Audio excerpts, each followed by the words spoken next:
जय जोहार, नमस्कार संगवारियों, स्वागत है आप सभी का छत्तीसगढ़िया न्यूज चैनल में। खबरों की तरफ बढ़ने से पहले एक नजर सुर्खियों पर। 12वीं की सप्लीमेंट्री की परीक्षाओं की समय सारणी हुआ जारी। पर्यावरण क्षेत्र में बचाव के लिए टीएस सिंहदेव ने उठाया बड़ा कदम। रायगढ़ मेडिकल कॉलेज व्यवस्थाओं से हुआ लाचार। मनरेगा कर्मचारियों को पंचायत मंत्री ने दी चेतावनी।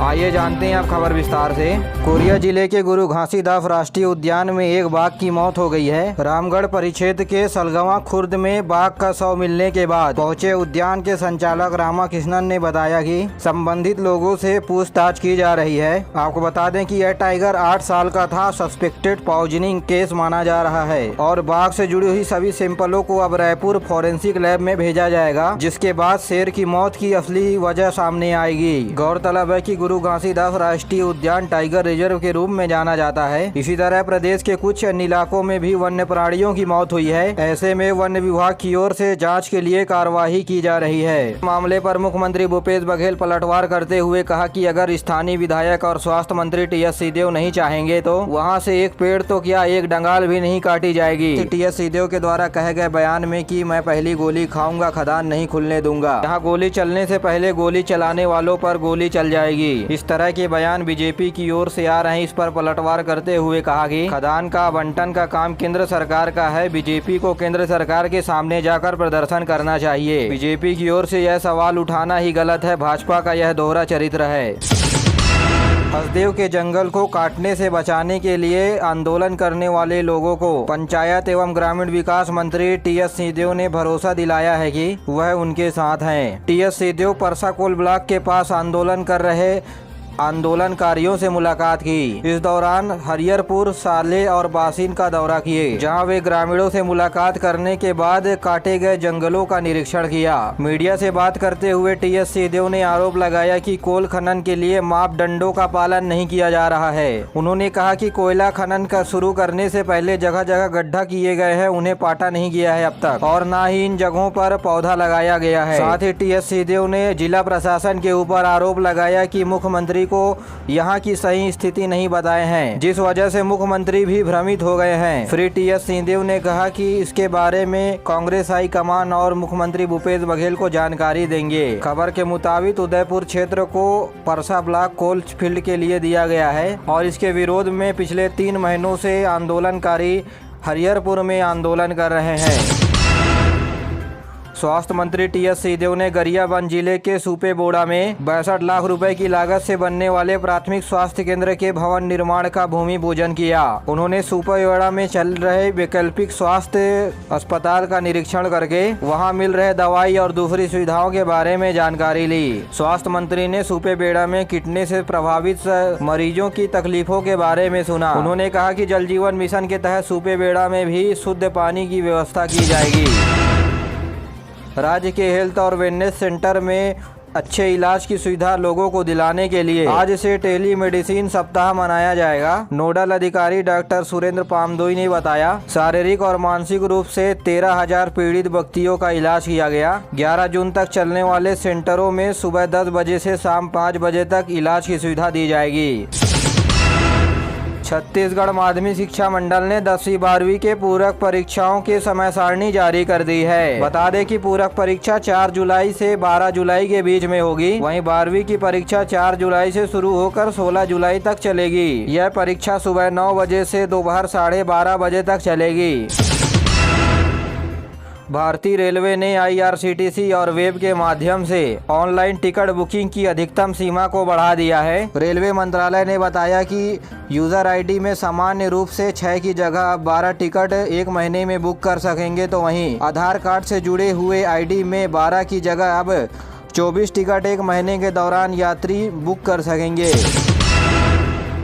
पंचायत एवं ग्रामीण विकास मंत्री टीएस सिंहदेव ने मनरेगा आंदोलन कर्मियों से कहा है कि काम से लौटने के बाद ही उनसे बात किया जाएगा। उन्होंने कहा कि इस आंदोलन के चलते गरीब श्रमिकों को 700 करोड़ रुपए का नुकसान हुआ है। साथ ही टीएस सिंहदेव ने मनरेगा संघ और शिक्षा कर्मियों की भी समस्याओं को सुना। खबर के मुताबिक मनरेगा कर्मी अपनी मांग को लेकर के पिछले 2 महीने से लगातार आंदोलन में बैठे हुए हैं। छत्तीसगढ़ के 2 शक्कर कारखाना रिकवरी दर में राष्ट्रीय कीर्तिमान रचा है। इसमें पंडरिया के सरदार वल्लभ भाई सहकारी शक्कर कारखाना और कवर्धा के रामेपुर के भोरमदेव शक्कर कारखाना शामिल है। इन शक्कर कारखानों में रिकवरी अधिक होने की वजह से राज्य में 53 करोड़ रुपए की राशि किसानों को अधिक मिलेगी। गरियाबंद में सड़क सुरक्षा जागरूकता के लिए निकाले गए रैली में 6 लोग 4 पहिया वाहन की चपेट में आने से घायल हो गए हैं, जिसमें से 4 की हालत गंभीर बताई जा रही है। खबर के मुताबिक ब्रह्म कुमारी समाज के द्वारा सड़क सुरक्षा सप्ताह के दौरान जागरूकता रैली निकाला गया था। खबर के मुताबिक 4 मोटरसाइकिल सवारों को एक पिकअप ने टक्कर मार दिया, जिसके चलते 6 लोग घायल हो गए। उनका इलाज अस्पताल में चल रहा है। घटना के बाद पुलिस ने पिकअप सवार ड्राइवर को गिरफ्तार कर लिया है। वहीं कबीरधाम जिला में रायपुर जबलपुर राष्ट्रीय राजमार्ग में तेज रफ्तार आने वाले ट्रक की चपेट में मोटरसाइकिल सवार एक युवक की मौत हो गई। वहीं टक्कर से एक महिला गंभीर रूप से घायल हो गई है। खबर के मुताबिक बताया जा रहा है कि बच्चे को स्कूल में भर्ती कराने के लिए ले जा रहे थे, तभी यह हादसा हो गया। जसपुर जिला के कुनकुरी के कंडोरा गांव में हाथी के हमले से एक ग्रामीण और गीदा बहार में एक महिला की मौत हो गई। बताया जा रहा है कि कुनकुनी वर परिक्षेत्र में हाथी के हमले से यह तीसरा मामला सामने आया है और पिछले 1 महीने में हाथी के हमले से 4 लोगों की मौत भी हो गई है। बिलासपुर जिला के देवरी गांव में गुपचुप खाने से 25 से ज्यादा लोग बीमार हो गए। इसमें से एक युवती की इलाज के दौरान मौत हो गई, वहीं दूसरी युवती की हालत गंभीर बताई जा रही है। बेमेतरा जिला के उमरिया में सेवा सहकारी समिति में निजी कंपनियों को खाद बेचने के मामले में 5 लोगों को गिरफ्तार किया है और राजनांदगांव के लोहारी में लोहे से भरा ट्रक इधर उधर होकर बीच सड़क में पलट गया। हादसे में ड्राइवर और हेल्पर को थोड़ा बहुत चोट लगा है, लेकिन दुर्घटना के बाद रास्ता 2 घंटे तक जाम रहा। रायगढ़ के Lakhiram Agrawal memorial medical college में स्टूडेंट का भविष्य भगवान भरोसे है, क्योंकि मेडिकल कॉलेज में पढ़ाने वाले यहां डॉक्टर ही नहीं मिल रहे हैं। यह जानकर हैरान होंगे कि पिछले 3 सालों में डॉक्टर के 70 रिक्त पदों में केवल 18 डॉक्टर ही भर्ती हुए हैं, जबकि 17 डॉक्टर इस बीच इस्तीफा दे चुके हैं। यानी रिक्त पदों की स्थिति पहले की ही तरह है। स्वास्थ्य मंत्री के निर्देश पर मेडिकल कॉलेज को नए भवन में शिफ्ट कर दिया गया है। ऐसे में डॉक्टर के पद रिक्त होने से मेडिकल प्रबंधक की मुश्किलें बढ़ गई हैं। इधर लाचार व्यवस्था को देखकर भाजपा कांग्रेस की कार्यशैली पर सवाल उठा रही है। वहीं मेडिकल प्रबंधक उम्मीद लगाए बैठा है कि जल्द ही भर्ती को पूरा कर लिया जाएगा।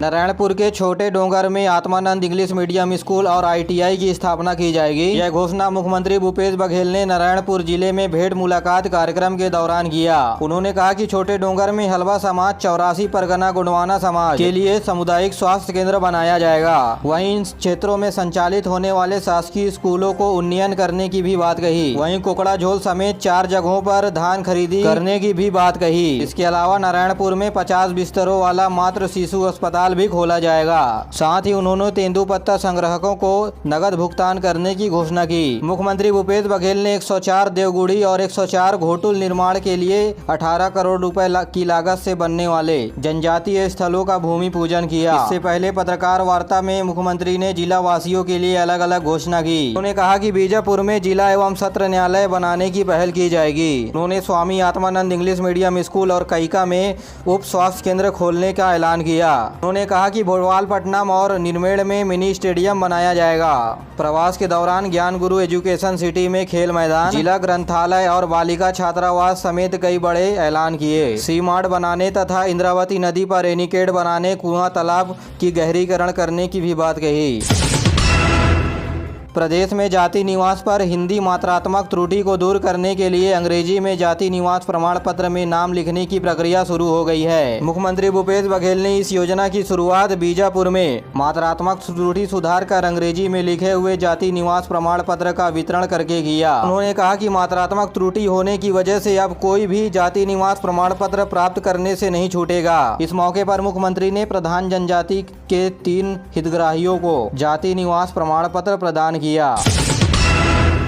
जांजगीर चांपा जिले के पुराने जिला अस्पताल में वायरोलॉजी लैब का स्थापना किया गया है। इस लैब के स्थापना के बाद अब कोविड-19 के सैंपलों को RT-PCR जांच के लिए बाहर नहीं भेजना पड़ेगा। इस लैब में हर एक दिन 300 मरीजों का RT-PCR जांच टेस्ट किया जा सकेगा। कलेक्टर जितेंद्र शुक्ला ने आम आदमियों की सुरक्षा के लिए इस वायरोलॉजी लैब का शुभारंभ किया। उन्होंने वायरोलॉजी लैब का एक बड़ी उपलब्धि बताते हुए कहा कि आने वाले समय में मुख्यमंत्री भूपेश बघेल इस लैब की औपचारिक उद्घाटन करेंगे। NSS के द्वारा छत्तीसगढ़ के दुर्ग जिला के अमलेश्वर में 7 दिवसीय कैंप का आयोजन किया जा रहा है। श्री रामचंद्र मिशन आश्रम में आयोजित होने वाले इस शिविर के उद्घाटन के लिए राज्यपाल अनुसुईया उइके आएंगी। मध्य प्रदेश, गुजरात और छत्तीसगढ़ के देश भर में मौजूद 210 राष्ट्रीय स्वयंसेवक संघ के सदस्य मौजूद रहेंगे। शिविर के दौरान रचनात्मक कार्यक्रम समेत कई प्रकार के सांस्कृतिक कार्यक्रम भी रखे जाएंगे। आज़ादी के अमृत महोत्सव के दौरान केंद्रीय परिवहन विभाग के द्वारा 22 मई को दुर्ग से रायपुर तक युवा बाइक रैली निकाली जाएगी। इस बाइक रैली में 75 युवक युवती शामिल होंगे। इस बाइक रैली को सुबह दुर्ग से झंडा दिखाकर रवाना किया जाएगा।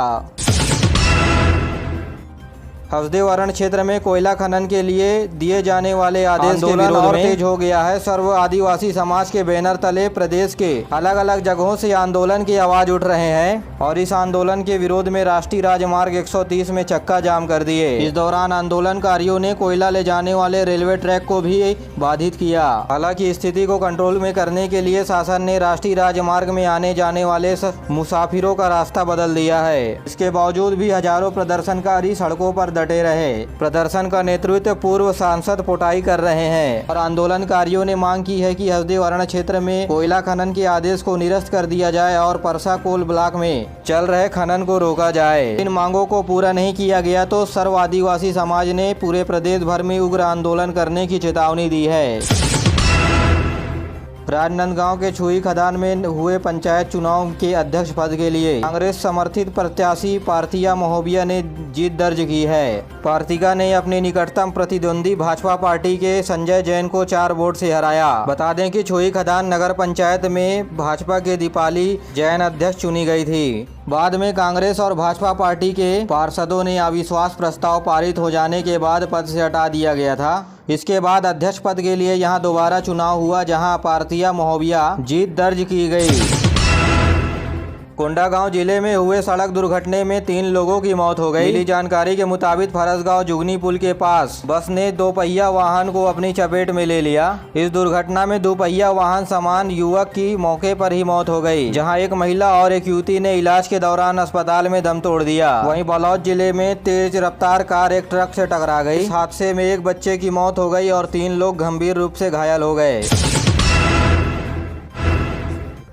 राज्य में प्री मानसून और बारिश की आहट के चलते लोग किसान खरीफ सीजन में फसल लगाने के लिए तैयारियां शुरू कर दी है। इसी कड़ी में राजनांदगांव के किसान बीज उठाव में लग गए हैं। यहाँ रोजाना किसान बड़ी संख्या में खाद बीज समिति केंद्र में पहुंच रहे हैं, जिसे देखते हुए समिति के द्वारा पर्याप्त रूप से भंडारण भी कर लिया गया है। खरीफ सीजन के लिए जिले के विभिन्न सोसाइटियों में 23,000 क्विंटल बीज का भंडारण किया गया है। वहीं खाद के भंडारण का लक्ष्य 65,000 मीट्रिक टन रखा गया है। केंद्रीय जिला सहकारी बैंक के मुख्य कार्यपालन अधिकारी सुनील कुमार वर्मा ने बताया कि जिले में 132 समिति के माध्यम से यूरिया, पोटास और बीज किसानों को उपलब्ध कराए जा रहे हैं और इस बार जिले में खाद की कहीं कमी नहीं है।